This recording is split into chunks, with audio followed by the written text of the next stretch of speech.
দেশৰ অসামৰিক প্ৰশাসন আৰু ন্যায় ব্যৱস্থা গতি দিয়াৰ লক্ষ্য দিল্লীত মুখ্যমন্ত্ৰী আৰু উচ্চ ন্যায়ালয়ৰ বিচাৰপতিয়ে প্ৰধানমন্ত্ৰী যুটীয়া বৈঠক দিল্লীৰ বিজ্ঞান ভৱনত নৰেন্দ্ৰ মোদীৰ সম্বোধন উপস্থিত মুখ্যমন্ত্ৰী ডক্টৰ হিমন্ত বিশ্ব শৰ্মাকে ধৰি বিভিন্ন ৰাজ্যৰ মুখ্যমন্ত্ৰীসকল এই বৈঠকত ভাষণ ৰাখিব কেন্দ্ৰীয় আইন আৰু ন্যায় মন্ত্ৰী কিৰেণ ৰিজিজুৱে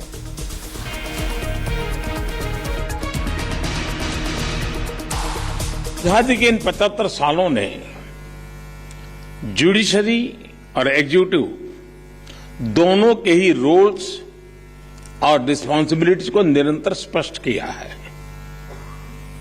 जहां जब भी जरूरी हुआ देश को दिशा देने के लिए ये रिलेशन लगातार इवॉल्व हुआ है।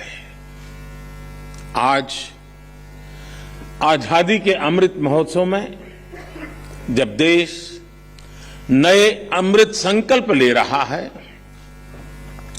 नए सपने देख रहा है, तो हमें भी भविष्य की तरफ देखना होगा। 2047 में जब देश अपनी आजादी के 100 साल पूरे करेगा, तब हम देश में कैसी न्याय व्यवस्था देखना चाहेंगे। हम किस तरह अपने जुडिशियल सिस्टम को इतना समर्थ बनाएं कि वो 2047 के भारत की आकांक्षाओं को पूरा कर सके, उन पर खरा उतर सके। ये प्रश्न आज हमारी प्राथमिकता होना चाहिए। अमृत काल में हमारा विजन एक ऐसी न्याय व्यवस्था का होना चाहिए जिसमें न्याय सुलभ हो, न्याय त्वरित हो और न्याय सबके लिए हो। साथियों, देश में न्याय की देरी को कम करने के लिए सरकार अपने स्तर से हर संभव प्रयास कर रही है।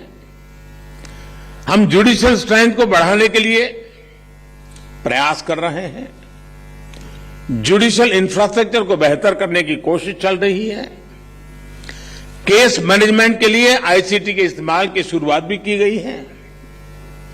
सबऑर्डिनेट कोर्ट्स और डिस्ट्रिक्ट कोर्ट से लेकर हाई कोर्ट तक वैकेंसीज को भरने के लिए भी प्रयास हो रहे हैं। साथ ही जुडिशियल इंफ्रास्ट्रक्चर को मजबूत करने के लिए भी देश में व्यापक काम हो रहा है।